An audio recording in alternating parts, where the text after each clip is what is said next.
مرنے تک موت تک اگر علم سیکھتا رہا تب بھی کم ہے.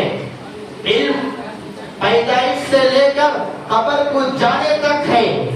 آج کل ہم سمجھاتے ہیں نوجوانوں کو، بوڑھوں کو سمجھاتے ہیں کہ قرآن صحیح پڑھنا سیکھ لیجئے، تو کہتے ہیں کہ وہ عمر تو نکل گئی. قرآن صحیح پڑھنا، مکتب میں داخلہ لینا، مدرسے میں داخلہ لینا، اس کی عمر 8 برس ہے، 9 برس ہے، 11 12 13 14 زیادہ سے زیادہ 20 برس 18 برس کے اندر ہے. اگر کوئی 18 برس پار کر گیا، 20 برس پار کر گیا، چھوٹی سے داڑھی کیا نکل گئی، مونچھ کیا نکل گئی، تو وہ سمجھتے ہیں کہ مکتب کو جانا حرام ہے، مدرسے کو جانا حرام ہے. ایک مولوی صاحب کے پاس جا کر صحیح قرآن پڑھنا سیکھنا یہ حرام ہو چکا ہے. میرے بھائیوں، دوسرا جواب یہ دیتے ہیں شرم آتی ہے. شرم کیوں آ رہی ہے؟ مجھے بتائیے شرم کیوں آ رہی ہے؟ جب بال بڑے ہو جاتے ہیں تو مونچھی کے سامنے جا کر سر جھکا کر بال کٹانے کے لیے آپ کو شرم نہیں آتی.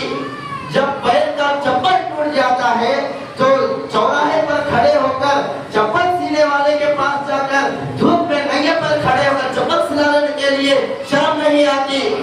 صحیح قرآن، صحیح دین کی معلومات حاصل کرنے کے لیے امام صاحب کے پاس بلایا جائے تو کہتے ہیں عمر نکل گئی، کیا مر کر قبر میں چلے گئے؟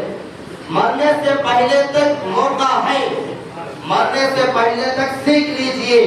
آپ جو صبح صبح اٹھ کر اخبارات، جھوٹے جھوٹے اخبارات پڑھ کر میٹنگ غیبتوں کی مجلس ہوٹلوں کے پاس لگاتے ہیں، اگر اس میں سے آدھا گھنٹہ بھی اگر نکال کر اپنے محلے کے امام صاحب کے پاس آئیں گے تو میرے بھائیوں تمہاری زندگیوں میں تبدیلی آ جائے گی. کس منہ سے اپنے آپ کو مسلمان کہتے ہو؟ میں آپ حضرات کو جھنجھوڑنے کے لیے آیا ہوں. تم کس منہ سے اپنے آپ کو مسلمان کہتے ہو؟ مجھے بتائیے کہ یہاں کے مجمع میں کس کس کو قرآن عربی میں دیکھ کر پڑھنا آتا ہے؟ کس کس کو آ رہا ہے دیکھ کر قرآن عربی میں پڑھنا؟ کیا کل قیامت کے دن میدان محشر میں اللہ تعالیٰ پوچھ لے گا تو پورا گاؤں پورا محلہ مسلمان کے نام سے پھر رہا تھا، کیا قرآن پڑھنا آتا ہے؟ اگر پوچھ لے گا تو کیا جواب دو گے؟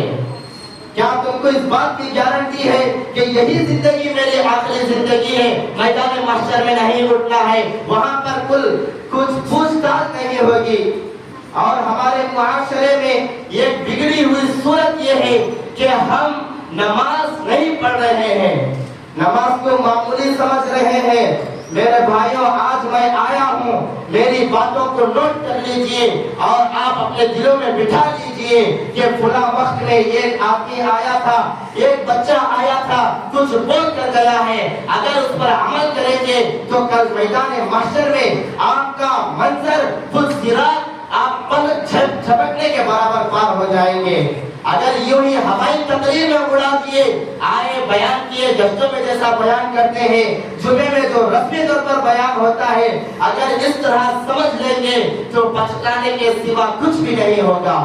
کل قیامت کے دن ربنا ابصرنا وسمعنا فرجعنا نعمل صالحا انا موقنون، آپ کہیں گے کل قیامت کے دن، اے اللہ یہاں کا منظر ہم نے دیکھ لیا، اے اللہ یہاں کی ہولناک عذاب ہم نے دیکھ لیا، یہاں کی پوچھ تاچھ ہم نے دیکھ لی، اب ہم کو دنیا میں لوٹا دے، ہم یہ پلک جھپکنے کے برابر بھی گناہ نہیں کریں گے. کھانے کو چھوڑ کر نماز پڑھیں گے، صبح میٹھی میٹھی نیند چھوڑ کر حی علی الفلاح حی علی الصلاح کی صدا پر فوراً مسجد میں پہنچ جائیں گے. کل قیامت کے دن یہ بولنے سے کچھ نہیں چلے گا. اللہ تعالیٰ یہ مار ایسا مارے گا کہ آپ سیدھا الٹے کو جہنم میں جا کر گر پڑیں گے. نماز کو چھوڑنا معمولی بات ہے کیا؟ ہمارے